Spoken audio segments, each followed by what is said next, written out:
एक लाइफ चाहिए तो उसके बदले में एक दूसरी लाइफ का बलिदान देना होगा। और किंग भी उसके लिए मान जाता है और वो आदमी उसे अगली प्रोसेस बताता है और कहता है कि उसे एक सी क्रिएचर को मारकर उसके दिल को निकालकर एक वर्जिन लड़की जिसकी शादी नहीं हुई है उसको दिल को पकाने को कहना है और क्वीन को उस दिल को खाना होगा और ऐसा करते ही वो माँ बन सकती है। और फिर अगले दिन किंग खुद ही उस क्रिएचर को पकड़ने के लिए एक जरूरी कॉस्ट्यूम्स पहनकर सी में उतरता है और वो गहराई में जाते ही उस क्रिएचर को देख लेता है जो एक मॉन्स्टर है और वो सो रहा होता है। और किंग धीरे से जाकर उससे एक नाइफ से अटैक करता है और उससे लड़कर उसकी बॉडी को चीरकर फाड़ देता है। लेकिन इस फाइट में किंग भी घायल हो जाता है और वो मर भी जाता है, लेकिन मरने से पहले वो उस जानवर के दिल को निकालने में कामयाब हो जाता है। और क्वीन उस दिल को बड़े प्यार से लेकर अपने महल में जाती है और उसकी एक प्योर वर्जिन मेड को उसको पकाने को कहती है। अब जब मेड उसको पका रही होती है तो वो कुछ अजीब सा फील करती है और उसको स्वेट होने लगता है। कुछ ही देर में अचानक वो भी प्रेग्नेंट हो जाती है और यहाँ क्वीन उस पके हुए दिल को खा लेती है और एज एक्सपेक्टेड वो भी प्रेग्नेंट हो जाती है। अब यहाँ क्वीन और वहाँ वो मेड दोनों सेम टाइम पर अपने बच्चों को जन्म देती हैं और दोनों ही बच्चे लड़के हैं। क्वीन के बेटे का नाम एलिस है और मेड के बेटे का नाम जॉन है। और अब 14 साल के बाद दिखाते हैं कि ये दोनों बच्चे बड़े हो चुके हैं और टीनेजर बन गए हैं। अब क्वीन भी हमेशा खुश नजर आती है क्योंकि वो एलिस की खुशी में अपनी खुशी ढूंढ लेती है और इसी तरह मेड भी जॉन के साथ खुश रहती है। अब जॉन उसे एक ट्री के पास लेकर जाता है और उस ट्री पर एक छुरा लेकर हल्के से कट कर देता है तो देखते ही उसमें से पानी निकलने लगता है और वो साफ पानी होता है। अब जॉन कहता है ये देखो, जब तक इस ट्री से ऐसा पानी निकलता रहा तो समझ लेना कि मैं जिंदा हूँ और जिस दिन ये पानी खून में बदल जाए तो समझ लेना मैं किसी मुसीबत में फंसा हुआ हूँ और मेरी जान को खतरा है। और ये कहकर वो चला जाता है। फिर एलिस अब रोज उस ट्री के पास जाकर चेक करता है कि उसमें से पानी निकल रहा है या खून। और ऐसे ही चलते एक दिन अचानक ट्री से खून निकलने लगता है। अब ये देखकर जॉन कोई प्रॉब्लम में फंसा होगा इस बात को समझकर एलिस अपनी माँ को बिना बताए वहाँ से भाग जाता है और जॉन को ढूंढता है। अब बहुत जगह पर ढूंढने पर और कुछ ट्राई करने के बाद उसको जॉन के घर का पता मिल जाता है और वो उस एरिया में पहुंचकर कैजुअली चल रहा होता है। तब कई लोग उसको जॉन समझकर उसके पास भाग कर आते हैं और उसको हग करके इमोशनल हो जाते हैं। अब असल में जॉन की शादी भी हो गई होती है और वो अपनी फैमिली के साथ खुशी से रहता है। लेकिन फिर पता चलता है कि 5 दिन पहले जॉन किसी जंगल में गया था और वहाँ से लौट कर नहीं आया। अब ये खबर मिलते ही एलिस भी जंगल में जाकर जॉन को ढूंढने लगता है। यहाँ महल में क्वीन एलिस को ढूंढकर थक जाती है और वो फाइनली उस आदमी के पास जाती है जिसने उसे माँ बनने के उपाय दिए थे और उसे उसकी हेल्प करने को कहती है। तब वो फिर से वही डायलॉग बोलता है कि अगर तुम्हें तुम्हारा बेटा वापस चाहिए तो तुम्हें एक बलि देनी होगी और क्वीन भी इसके लिए राजी हो जाती है। वहाँ जंगल में जॉन को एक गुफा के अंदर दिखाया जाता है और उसका पूरा शरीर खून से लथपथ होता है और वो बहुत ही ज्यादा घायल भी है। तब दिखाते हैं कि एक बड़ा मॉन्स्टर उसको अटैक करने आ रहा है और वो बचाव बचाव करके चिल्लाने लगता है। तभी उसकी आवाज को सुनकर एलिस वहाँ पहुँच जाता है और उस मॉन्स्टर की गर्दन पर छुरा घूमकर उसको मार डालता है और जॉन को बचा लेता है। फिर एक ट्विस्ट दिखाते हैं कि इस मरे हुए मॉन्स्टर का रूप धीरे धीरे बदलने लगता है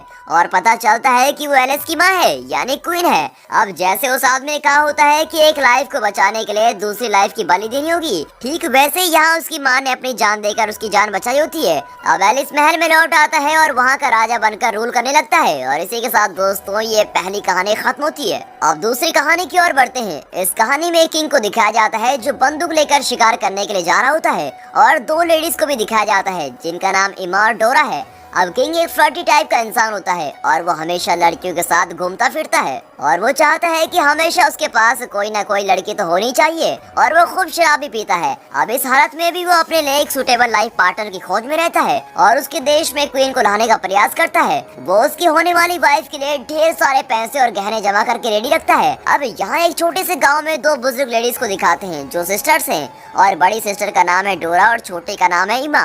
डोरा एक सेल्फिश लेडी है जबकि इमा एक स्ट्रेट फॉरवर्ड यानी सीधे मुंह तोड़ सवाल जवाब वाली। वो कभी घर के बाहर नहीं निकलते हैं और अब तक इन्होंने शादी भी नहीं की होती है और अब ऐसे चलते बिना शादी के इन्हें इस घर में ही रहकर मरना ही था। लेकिन घर के अंदर ही रहने से ये दोनों ज्यादा बातें न करने की वजह से इनकी वॉइस बड़ी स्वीट होती है यानी उम्र के हिसाब से देखा जाए तो इनकी आवाज यंग लेडीज की आवाज की तरह होती है। अब ऐसे में एक दिन किंग इनके घर के बाहर से गुजरते समय डोरा अपनी सुंदर आवाज में गाना गाती है और ये वॉइस सुनकर किंग उस वॉइस वाली लेडी यानी डोरा को देखने की बहुत ही बड़ी इच्छा होती है और वो सीधे उनके घर के दरवाजे के पास खड़े होकर कहता है एक बार मुझे तुम्हारा चेहरा दिखा दो। वो तो सोचता है कि ये ऐसी आवाज वाली कोई यंग लेडी होगी। अब डोर नॉक करने वाला इंसान किंग है, ये पता चलते ही दोनों बहनें डर जाती हैं और सोचती हैं कि अगर किंग को पता चले कि हम ओल्ड लेडीज हैं तो वो गुस्से में हमको मार भी सकता है, तो अब हम क्या करें। अब थोड़ी देर बाद वो एक प्लान बनाते हैं। अब क्योंकि किंग सिर्फ उनकी वॉइस सुन सकता था, वो घर के अंदर से कहती है कि आज नहीं, आज अचानक आप मुझे बुला रहे हैं तो मैं कंफर्टेबल नहीं हूँ, आप एक हफ्ते बाद मुझे बुलाइए तो मैं आऊंगी। और किंग भी ये सुनकर वहाँ से चला जाता है। अब अगले दिन से ये दोनों बहनें अपनी सिर्फ एक उंगली को यंग बनाने की कोशिश में लग जाती हैं और कई तरीके के हर्ब्स को ट्राई करती हैं, लेकिन इनकी सारी कोशिशें बेकार हो जाती हैं और थोड़ी देर के लिए यंग दिखने के बाद वो उंगली फिर से ओल्ड स्किन में बदल जाती है। अब यहाँ ईमा अपनी एक उंगली को काफी समय से अपने मुंह में रखकर उसे चूसती रहती है, तो कुछ दिन बाद देखने पर उसकी उंगली बहुत ही सॉफ्ट और बिना कोई रिंकल्स के दिखती है और बिल्कुल एक यंग लेडी की तरह। और ये सब करते करते उन्हें एक हफ्ता बीत जाता है और फिर वो किंग दोबारा आता है और उनका दरवाजा नॉक करता है और कहता है कि एक हफ्ता बीत गया, अब तो तुम्हें अपना चेहरा दिखाना होगा। अब ये लोग सोचते हैं कि अभी हमें नहीं छोड़ने वाला, इसीलिए कुछ न कुछ तो उपाय निकालना ही होगा। तभी डोरा ईमा की उस सुंदर उंगली को दरवाजे से बाहर करती है और कहती है कि आज सिर्फ मैं अपनी उंगली दिखा सकती हूँ। उस तरफ किंग उस सुंदर उंगली को देखकर खुशी से पागल हो जाता है और वो उसको किस करने लगता है और अपने ड्रीम गर्ल को पाने जैसा फील करता है। पहले वॉइस सुनकर उसे प्यार करने वाला अब उसकी उंगली देखकर उसे प्यार करने लगता है और इस तरह दोनों बहनें और भी ज्यादा घबरा जाती हैं और सोचती हैं कि इसे पता चलेगा कि हम इसे ऐसा फंसा रहे हैं तो ये तो हमारी जान ही ले लेगा। फिर किंग कहता है मुझे तुम्हें देखना है और तुम्हारे साथ रहना भी है। तो डोरा अंदर से आवाज देती है ठीक है मैं एग्री करती हूँ, लेकिन क्योंकि मैं एक शाई टाइप की लड़की हूँ इसलिए मैं एक रात के समय मिलूंगी और आप ये अरेंज कीजिए कि उस रात कहीं भी कोई दिया या उजाला नहीं होना चाहिए, बल्कि वहाँ पर पूरा अंधेरा होना चाहिए और ऐसे में ही मैं आपके साथ रहूंगी, क्या आपको मंजूर है। और किंग कहता है हाँ बिल्कुल मंजूर है और चला जाता है। अब ईमा डोरा के बैग में दिख रहे रिंगल्स को हटाने की कोशिश में लग जाती है। इस ओल्ड एज के रिंगल्स को हटाने के लिए वो इन्हें टाइट से पकड़कर इन्हें ग्लू से चिपका देते हैं और फिर देखते देखते सारे रिंकल्स खत्म हो जाते हैं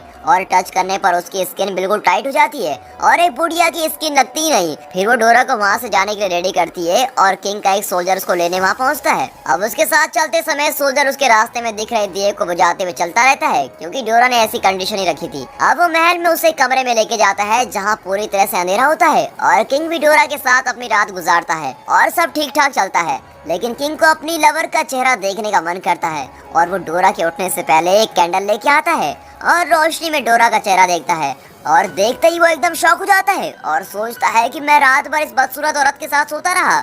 फिर वो गुस्से में आकर उसके सोल्जर को कहता है कि इस बुढ़िया को खिड़की से बाहर फेंक दो और सोल्जर तो इसको उठाकर बाहर फेंक देते हैं, लेकिन गिरते समय नसीब से उसकी ड्रेस और बेडशीट्स पेड़ों पर अटक जाते हैं और झूला जैसा बन जाता है और डोरा नीचे गिरने से बच जाती है।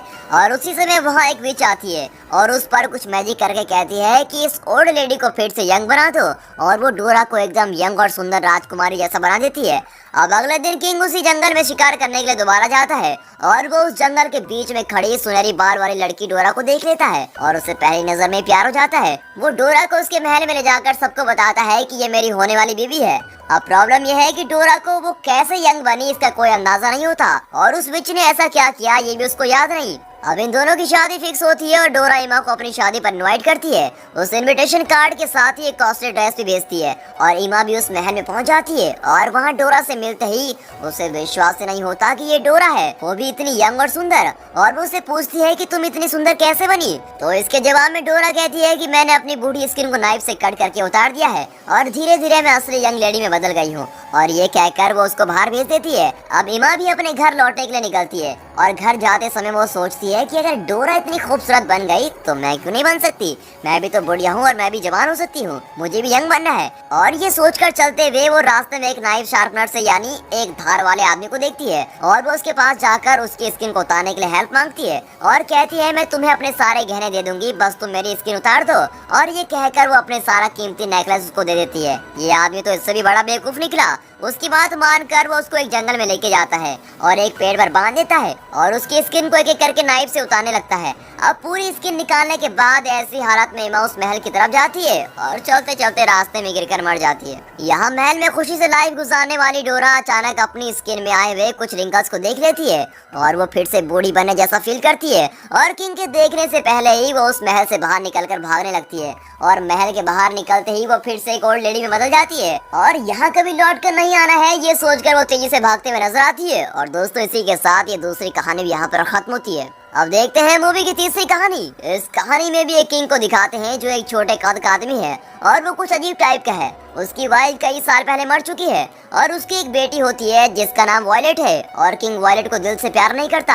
अब एक दिन किंग उसके हाथ पर एक पैरासाइट इंसेक्ट को देखता है जो उसका खून पी रहा होता है। अब उसे मारकर भगाने के बजाय वो उसको खुद अपना खून देता है और उसको पालता है। ऐसे ही रोज चलता है और वो पैरासाइट खून पीकर बड़ा होने लगता है। यहाँ वॉयलेट अपनी शादी के सपने देख रही होती है और उसको राजकुमार कैसा होगा, कहाँ से आएगा, इन सब के बारे में सोचने लगती है। लेकिन किंग को इन सब में कोई इंटरेस्ट नहीं होता। अपनी बेटी की शादी के बारे में सोचने के बजाय वो उस पैरासाइट को पालना और उसके साथ खेलने में लगा रहता है। अब एक दिन उसने जिस पैरासाइट को बड़े प्यार से पाला होता है वो बड़ा होकर कोई डिजीज से मर जाता है। फिर किंग उसकी बेटी की शादी करने की बात करता है और उसके लिए वो एक कंपटीशन रखता है और कहता है उस कंपटीशन में जो जीतेगा उसी से मेरी बेटी की शादी होगी। और वॉयलेट भी इसके लिए मान जाती है, पर वो थोड़ा अपसेट होती है क्योंकि उसने अपने होने वाले हस्बैंड को खुद ही चूज करना था और उसके पिता ने जल्दबाजी में सब कुछ अरेंज कर दिया है और किंग की बातों का मान रखने के लिए वो राजी हो जाती है। अब इस कंपटीशन के चर्चे उस देश में ही नहीं बल्कि बाहर के देशों में भी होने लगते हैं। तो कंपटीशन ये होता है कि किंग ने उस पैरासाइट की स्किन निकाल कर महल में रखी होती है। तो आने वाले राजकुमारों को उसे देखकर ये पता लगाना होता है कि इस इंसेक्ट का नाम है क्या। और किंग कहता है कि उसे जिसने सही से पहचाना उसी से मेरी बेटी की शादी होगी। अब वहाँ कई युवक आते हैं और उस स्किन को गौर करते हैं और उसको टच करके फील भी करते हैं, लेकिन कई टेक्निक्स और कोशिशों के बाद भी वो उसका नाम नहीं पहचान पाते। अब असल में ये पैरासाइट की स्किन छोटी होती है लेकिन किंग ने इतनी बड़ी स्किन को वहाँ रखा होता है और इसीलिए उसको कोई पहचान नहीं पाता। अब कुछ देर बाद अचानक वहाँ एक राक्षस कुल का आदमी आता है जिसका नाम ओगरे है और वो दिखने में बहुत ही बदसूरत है। किंग के सोल्जर्स उसको अंदर आने से रोकते हैं लेकिन वो कहता है कि वो इस कंपटीशन में भाग लेगा। फिर वो क्या करते हैं, वो उसको अंदर आने देते हैं। अब वो उस स्किन के पास जाकर उसको बड़े गौर से स्मेल करने लगता है और सुना है कि राक्षस कुल के लोगों में चीजों को सूंघने की शक्ति बहुत ही ज्यादा होती है। और ऐसे ही कुछ देर सूंघने के बाद वो उस पैरासाइट का सही नाम बता देता है और ये सुनते ही वॉयलेट वहाँ से तेजी से भागकर महल के छत पर जाकर सुसाइड करने का ट्राई करती है।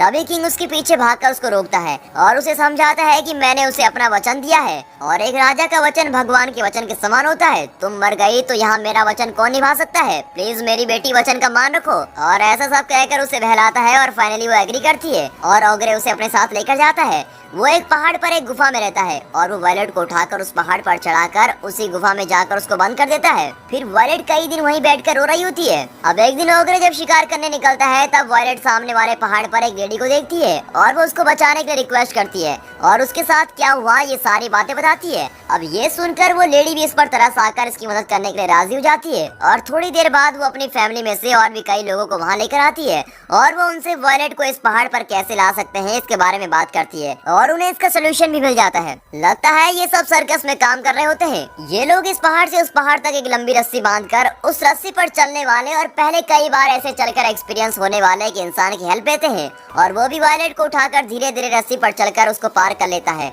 और वहाँ ऑलमोस्ट पहुंच ही रहा होता है। पर अचानक ओगरे उस पहाड़ पर आकर उस रस्सी पर चलने लगता है और वो आदमी भी उस पार पहुंच जाता है और सर्कस वाले उस रस्सी को काट देते हैं और ओगरे उससे नीचे गिर जाता है। अब ये सब सोच रहे होते हैं कि वो पहाड़ से गिरकर मर गया होगा। तभी कुछ दिन बाद वो वापस आता है और उसे कई जख्म भी आए होते हैं। वो उस सर्कस वाली फैमिली जिसने वॉयलेट को बचाया था उनके घर को ढूंढ लेता है और उन्हें एक एक करके सभी को मार डालता है और फिर वो वॉयलेट को देखता है। वॉयलेट के भागने पर वो उसका पीछा करता है और वॉयलेट एक गुफा के अंदर छिप जाती है लेकिन वो उसको ढूंढ लेता है और वहाँ जाकर उसको पकड़ लेता है। अब वॉयलेट के पास और कोई रास्ता न होने पर वो उसको एक्सेप्ट करने जैसा हक करती है और वगैरह का भी गुस्सा कम हो जाता है। तब चांस मिलते ही वॉयलेट उसकी गर्दन काटकर उसको मार डालती है और वो उसका सर काटकर उसे अपने हाथों में पकड़कर खून से भरे शरीर के साथ उसके महल में जाती है और उसके पिता यानी किंग से मिलती है और वहाँ कर कहती है मेरे लिए आपने जिसको चुना था उसको देखिए, आपके दामाद को देखिए कहकर फूट फूट कर रोने लगती है और किंग को भी उसकी गलती का एहसास होता है और वो वॉयलेट से माफी मांगता है और उसकी गलती का प्रायश्चित करने के लिए वो वॉयलेट को उस राज्य की रानी बना देता है और सभी लोग वॉयलेट की क्राउन सेरेमनी बड़ी धूमधाम से मनाते हैं। और इसी के साथ ये तीसरी कहानी दोस्तों यहाँ पर खत्म होती है। दोस्तों फिर मिलते हैं अगली मूवी के साथ, तब तक goodbye and finally thanks for watching.